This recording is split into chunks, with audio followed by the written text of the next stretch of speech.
ఒకవేళ ఇండియాకి పాకిస్తాన్ కి వార్ సిచ్యువేషన్ వస్తే ఎవరు గెలుస్తారో మనందరికీ బాగా తెలుసు. 100కి 1000% ఇండియానే గెలుస్తుంది. దీనికి one of the main reasons మన ఇండియన్ ఆర్మీ అండ్ వాళ్ళ దగ్గర ఉన్న వెపన్స్.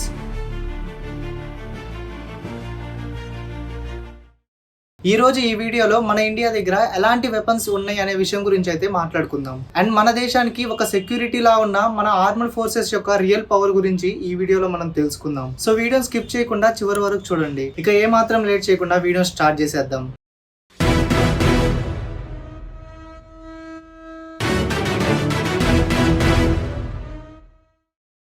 మనం కంప్లీట్ గా ఇండియన్ ఆర్మీ దగ్గర ఏమున్నాయో తెలుసుకుందాం, ఇండియన్ నేవీ దగ్గర ఏమున్నాయో తెలుసుకుందాం, అండ్ ఎయిర్ ఫోర్స్ దగ్గర ఏమున్నాయో తెలుసుకుందాం. First one, Indian army arsenal. ఇక్కడ ఆర్సనల్ అంటే ఏంటంటే మన ఆర్మీ దగ్గర ఉన్న వెపన్స్ అన్నిటిని కలిపి ఆర్సనల్ అంటాము. ఇప్పుడు Indian army, navy and air force, army దగ్గర ఉన్న వెపన్స్ అన్నిటిని కలిపి ఒక ఆర్సనల్, అండ్ నేవీ దగ్గర ఉన్న వెపన్స్ అన్నిటిని కలిపి ఆర్సనల్. ఇలా మనం ఉన్న వెపన్స్ అన్నిటిని కలిపి ఆర్సనల్ అని పిలుస్తాము. సో ఫస్ట్ మనం ఇండియన్ ఆర్మీ ఆర్సనల్ గురించి అయితే తెలుసుకుందాము. ఇది మనం క్లియర్ గా అర్థం చేసుకోవడానికి 3 పార్ట్స్ గా డివైడ్ చేసుకుందాం. First one, tanks and armoured vehicles. Second one, artillery. And third one, missiles. First మనం ట్యాంక్స్ అండ్ ఆర్మర్డ్ వెహికల్స్ గురించి అయితే మాట్లాడుకుందాం. మొత్తం 4614 మెయిన్ మెటీరియల్ ట్యాంక్స్ కూడా ఎలాంటివి అంటే like T-90s Bhishma, Arjun MK1 and MK2 ఇలాంటి ట్యాంక్స్ అయితే మన ఇండియన్ ఆర్మీ దగ్గర ఉన్నాయి. గ్రౌండ్ లో ఆఫెన్సివ్ అండ్ డిఫెన్సివ్ ఆపరేషన్స్ కి రెడీగా ఉంటారు. అలానే 150,000 కంటే ఎక్కువ armoured vehicles, infantry combat vehicles అయితే ఉన్నాయి. వీటిని ఎక్కువగా ర్యాపిడ్ అటాక్స్ కోసం లేదా ఎనిమీ టెరిటరీకి వెళ్లి యుద్ధం చేయడానికి అయితే వాడతారు. సెకండ్ వన్,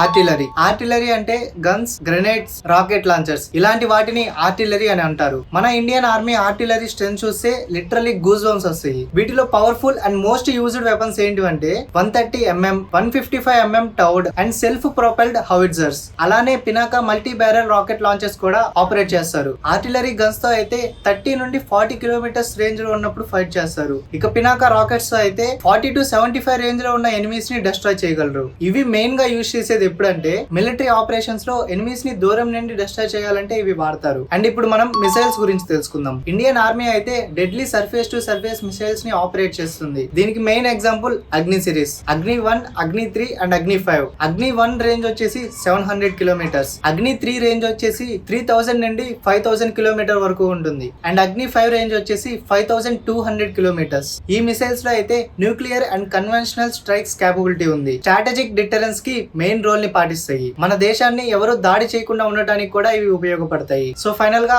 ఆర్మీ దగ్గర ఉన్న ఆర్సనల్ అయితే ఇవి. ఇప్పుడు మనం నేవీ గురించి మాట్లాడుకుందాం. ఓషన్స్ ని డామినేట్ చేయడంలో మాస్టర్స్. సర్ఫేస్ కాంబాటెన్స్ లో 16 major warships, destroyers, frigates, corvettes and తర్వాత ఎయిర్ క్రాఫ్ట్ క్యారియర్స్. మన ఇండియా దగ్గర ప్రస్తుతానికి 2 ఎయిర్ క్రాఫ్ట్ క్యారియర్స్ అయితే ఉన్నాయి. ఒకటి INS విక్రమాదిత్య అండ్ రెండోది indigenous INS Vikrant. Going to the next one, మనకి నేవీ అంటే గుర్తొచ్చేది సబ్మెరైన్స్. టోటల్ గా 16 సబ్మెరైన్స్ అయితే ఉన్నాయి. అండ్ మన దగ్గర మిసైల్ సబ్మెరైన్స్ కూడా అవైలబుల్ గా ఉంటాయి. అండ్ నేవీ రోల్ గురించి మాట్లాడుకుంటే ఫస్ట్ మెరిటైమ్ సెక్యూరిటీ. ఈ పోర్ట్స్ ఉంటాయి కదా, ఆ పోర్ట్స్ ని అండ్ మెరిటైమ్ ఇన్ఫ్రాస్ట్రక్చర్ ని థ్రెట్స్ వచ్చినప్పుడు ప్రొటెక్ట్ చేస్తుంది. ఇంక్లూడింగ్ టెర్రరిజం లేదా ఇల్లీగల్ యాక్టివిటీస్ జరిగినా కూడా ప్రొటెక్ట్ చేస్తుంది. ఇంకా ఎనిమీ షిప్స్ ని డిస్ట్రాయ్ చేయడానికి అండ్ ఇండియన్ ఓషన్స్ ని ప్రొటెక్ట్ చేయడానికి కూడా. ఇక్కడ మనం మెయిన్ గా మాట్లాడుకోవాల్సింది నేవీ యొక్క మిసైల్ పవర్ గురించి. BrahMos supersonic cruise missile. దీని రేంజ్ వచ్చేసి 290 కిలోమీటర్స్. అంటే 290 కిలోమీటర్స్ లో ఉన్న దేన్నైనా డిస్ట్రాయ్ చేయగలదు. And anti ships missiles like Exocet and Barack. Coastal areas ని ప్రొటెక్ట్ చేయడానికి ఈ నేవీ మిసైల్స్ అయితే చాలా ఇంపార్టెంట్. ఫైనల్లీ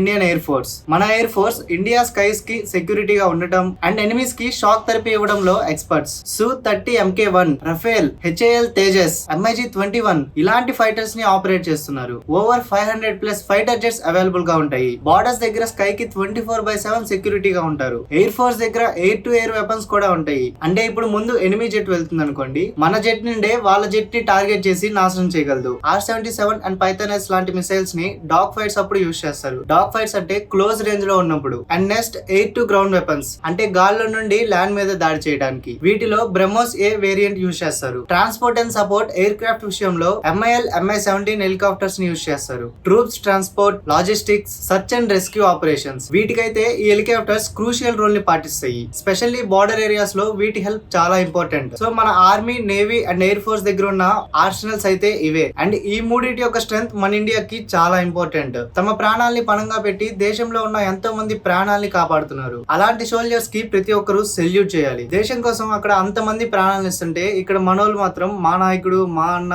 మా కులం అని చెప్పి వీళ్ళలో వీళ్ళే కొట్టుకొని చేస్తారు. దానివల్ల దేశానికి కాదు కదా, మీ ఫ్యామిలీకి కూడా ఏం యూజ్ ఉండదు. ఏదో ఒక స్కిల్ నేర్చుకొని దాని నుంచి మనీ ఎర్న్ చేయడం స్టార్ట్ చేయండి. అట్లీస్ట్ మీ ఫ్యామిలీకి హెల్ప్ చేసినట్టు అవుతుంది. రేపు ఆ స్కిల్ మీ ఫ్యూచర్ అవ్వచ్చు. సో ఈ వీడియోకి అయితే ఇదే గైస్. ఈ వీడియో మీకు ఎలా అనిపించిందో కింద కామెంట్ చేయండి. అలానే వీడియోని చివరి వరకు చూసిన ప్రతి ఒక్కరికి థ్యాంక్ యూ సో మచ్. ఎన్నో కొత్త విషయాలు మన ఛానల్లో వస్తాయి. సో మన ఛానల్ ఇప్పుడే ఫాలో అవ్వండి.